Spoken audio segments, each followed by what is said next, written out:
Nous allons calculer la limite de x sur 2 plus sinus 1 sur x quand x tend vers 0. On va utiliser des encadrements. Alors on sait que sinus de 1 sur x, c'est un sinus, donc il est compris entre plus 1 et moins 1. Et si on lui ajoute 2, on obtient donc l'encadrement 2 plus sinus 1 sur x, compris entre plus 3 et plus 1. Maintenant, on prend l'inverse de 2 plus sinus 1 sur x. Et on prend bien soin de changer le sens des inégalités. Donc, c'est-à-dire que 1 sur 2 plus sinus 1 sur x est plus petit que 1 sur 1 et plus grand que 1 sur 3. Maintenant, on va considérer le cas où x est positif et on multiplie cette expression par x. Et donc, on obtient que x sur 2 plus sinus 1 sur x est compris entre x et x sur 3. Si x était négatif, on obtiendrait la même inégalité, mais inversée. Alors, qu'est-ce qui se passe maintenant quand x tend vers 0? Le terme de droite tend vers 0, le terme de gauche tend vers 0, et donc, par le théorème de Gendarme, quand x tend vers 0 par valeur positive, cette expression tend vers 0. On fait le même raisonnement quand x tend vers 0 par valeur négative, et on en conclut que x sur 2 plus sinus 1 sur x a pour limite 0 quand x tend vers 0. Alors avant de calculer cette limite, on va faire une petite remarque préliminaire. On sait que log de 1 plus t sur t quand t tend vers 0 a pour limite 1. Donc je vais réécrire ça de la façon suivante, c'est-à-dire que la fonction log de 1 plus t, je peux l'écrire t fois mu de t, où mu de t est une fonction qui tend vers 1 quand t tend vers 0. Alors revenons à notre expression, log de 1 plus exponentielle moins x, le tout à la puissance 1 sur x. Alors dès qu'on a un exposant qui varie, on passe à la forme exponentielle en utilisant que a puissance b, c'est exponentielle b log de a. Donc ici, on trouve que c'est exponentielle de 1 sur x, log de tout ce qui est entre crochets, c'est-à-dire log de 1 plus exponentielle moins x. Donc je le réécris de la façon suivante, ça fait exponentielle de 1 sur x fois log de, et là j'ai une expression du type log de 1 plus t, et on a dit que log de 1 plus t, je peux l'écrire t fois mu de t.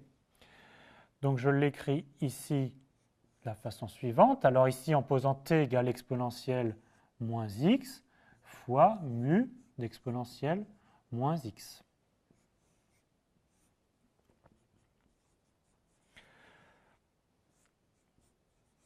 Maintenant, on a une expression du type log de a fois b, c'est log de a plus log de b, et log d'exponentielle moins x, c'est moins x.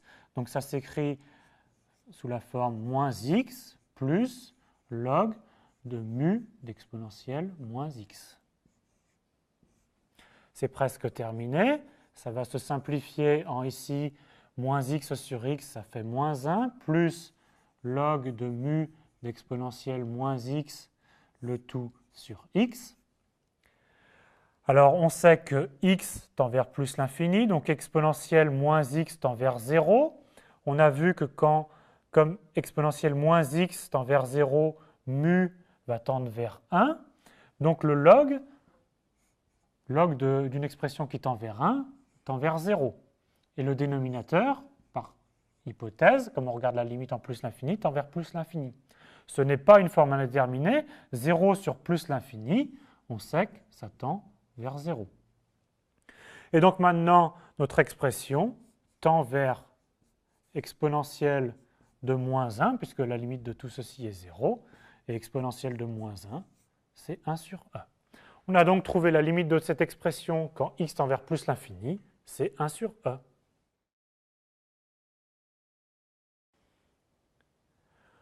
On commence par une remarque. On sait que exponentielle de x moins 1 sur x tend vers 1 quand x tend vers 0. Cela peut se réécrire de la façon suivante. Exponentielle x moins 1, comme une fonction, je peux l'écrire x fois mu de x, où mu est une fonction qui tend vers 1 quand x tend vers 0. Alors on va utiliser ceci à notre expression x à la puissance 1 sur log d'exponentielle x moins 1. Et on veut la limite quand x tend vers 0 par valeur positive. Alors on a un exposant qui varie, on l'écrit sous la forme exponentielle de 1 sur log d'exponentielle x moins 1 fois log de x.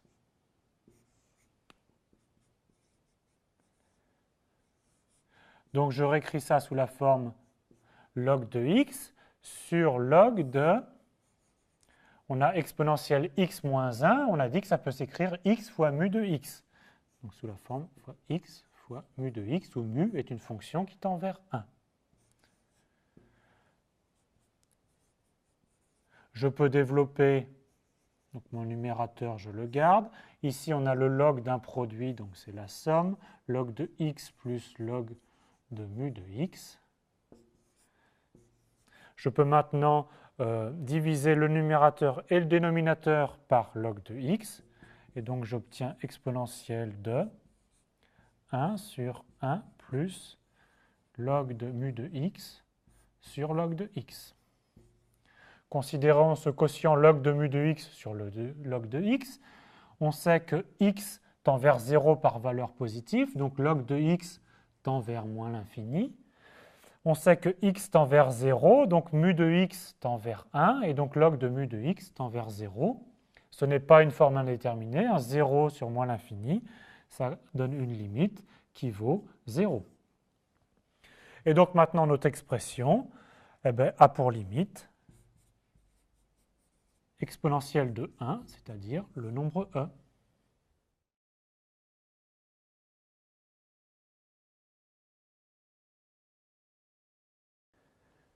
Quelques remarques qui peuvent être utiles pour résoudre des calculs de limites. Tout d'abord, dès que vous avez un exposant qui varie, il est fortement conseillé de passer à la forme exponentielle. Donc c'est exponentielle b de x fois log de a. Et ensuite, à vous de faire les calculs. Ensuite, il faut savoir reconnaître et utiliser les termes dominants. Donc on a vu par exemple que exponentielle x moins 1 sur x tend vers 1 quand x tend vers 0, on l'a vu que ça revient à écrire exponentielle x moins 1. Ça se comporte à peu près comme x à une fonction qu'on ne connaît pas vraiment, mais on sait que cette fonction tend vers 1 quand x tend vers 0. Si besoin, on peut écrire ça sous la forme suivante, exponentielle x moins 1. On peut l'écrire sous la forme un produit de 1 plus epsilon de x, où maintenant epsilon de x est une fonction qui tend vers 0 quand x tend vers 0. C'est le début de la notion de développement limité qui sera étudiée plus tard. Enfin, il faut savoir reconnaître les formes indéterminées. Donc, par exemple, la forme 0 sur 0. Qu'est-ce que ça veut dire? C'est-à-dire quand on a un numérateur qui tend vers 0 et un dénominateur qui tend vers 0, on ne peut rien dire de la limite. Regardez les exemples suivants.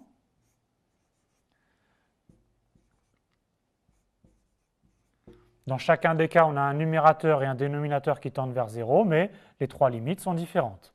À vous de donner des exemples pour les formes indéterminées, l'infini sur l'infini et plus l'infini moins l'infini.